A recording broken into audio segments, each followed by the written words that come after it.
I am not a person who wants to die. I am a person who has life, who wants to live, and I always have, and I wouldn't mistake it for anything else other than that.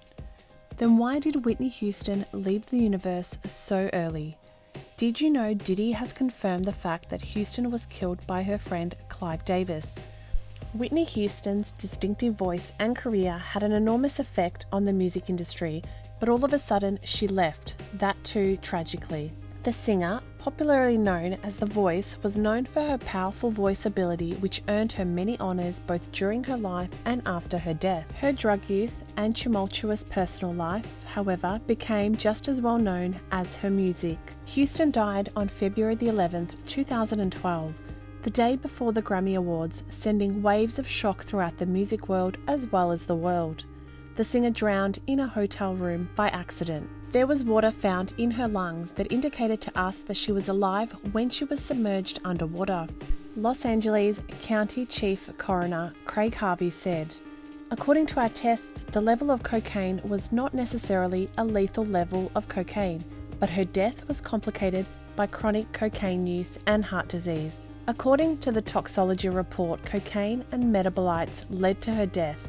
Marijuana, Xanax, which is an anxiety medication, Benadryl, an allergy medication, and Flexeril for muscle relaxation were also found in her body, but these drugs did not contribute to her death." Two possibilities were put forward after the forensic reports. Either she could have passed out first from cocaine intoxication, or she could have had a heart attack and drowned. The 48-year-old singer left her husband Bobby Brown, her 18-year-old daughter Bobby Christina Brown, and millions of fans into tears. The Houston family face the worst things no family should ever go through.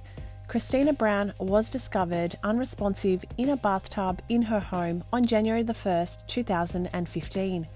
A fate similar to that of her mother. Brown, then 22, died on July 26 from lobar pneumonia after being in a coma for nearly 6 months. Both her parents were drug addicts and they were separated by 2007, and Bobby Brown has been married to Alicia Etheridge since 2012. Clive Davis, an iconic music producer and A&R executive who transformed the music industry, was one of her closest friends. After her death, he had recalled how close he was to her. She used to demonstrate what she had done in rehab to him, how she had quit smoking and cleared her throat of nicotine. This is what Davis said in an interview, and she was wanting to start going into the studio. "I never would have thought 48 hours before her death that she would pass, that there would be that horrendous premature end to her life." Coming back to the unnatural death of Houston, the first people to have doubt upon will be her close relatives and friends. It is an old investigator strategy. One among them was Clive Davis. But why? Of course, the reason why we are living, why everyone is waking up from their beds: money. Houston's financial status was quite glamorous, and Davis was one of the people who had quite a good idea about her fortune. All this news started to spread like forest fire when Diddy came up with some revelations.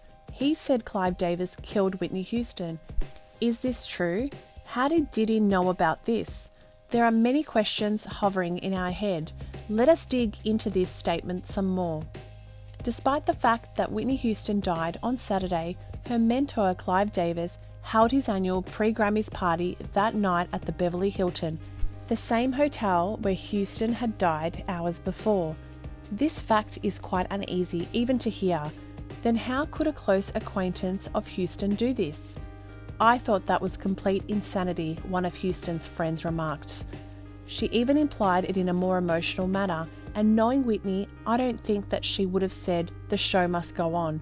She's the kind of woman who would have said, "Stop everything, I'm not going to be there." Kim Kardashian, whose ex-boyfriend Ray J was Houston's on-again, off-again boyfriend, was photographed smiling with Jane Fonda and Britney Spears, while Diana Ross and Barry Gordy played it up for the cameras. One entertainment insider, however, crushed the decision to keep the party going, telling, "This wasn't a show that had to go on. It was a party with entertainment."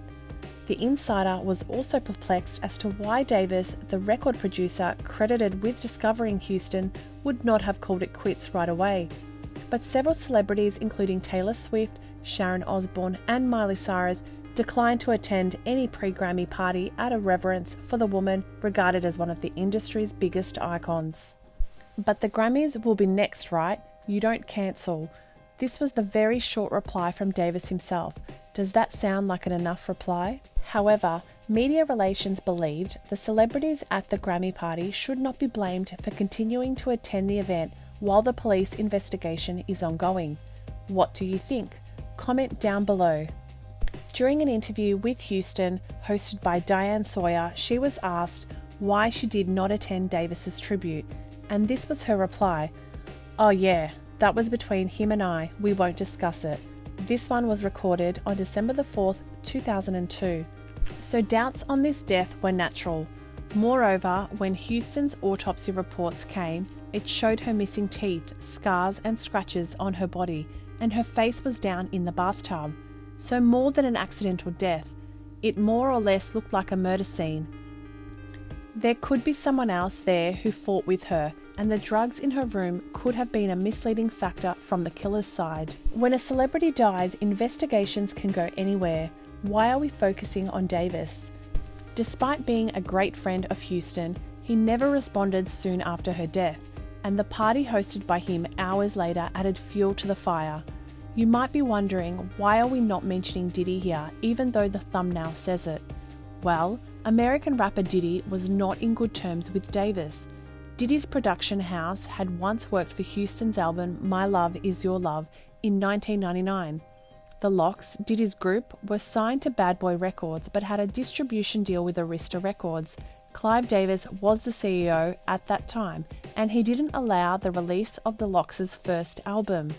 Then Diddy had to buy back the contractor for $1 million. He brought it back with another label.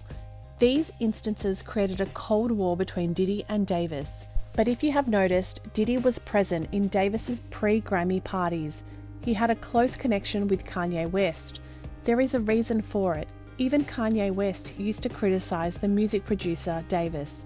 He was among the first to say that Davis killed Houston. In a famous talk show, Diddy had reminisced his memories with Houston. He talked about the 1992 wedding of Houston and Bobby Brown. According to him, he got invited to her wedding before she became successful in the music industry. At that time, Diddy was close to Bobby, but not Houston. But later they became connected. Maybe she might have shared things about her life that nobody else knows to Diddy. When they said that I had died, I did. I changed my mind. I changed my mind. Yep. Because I didn't want to look like the rest of them. I didn't want to be like them. It frightened me. I don't ever want to be in the realm of where I'm caught in a mold and I can't get out. Never. That's over. I'm beyond it. With these words of Whitney Houston ringing in our ears, let us pray for her soul's peace. Drop a like and comment down below your thoughts on this matter. See you.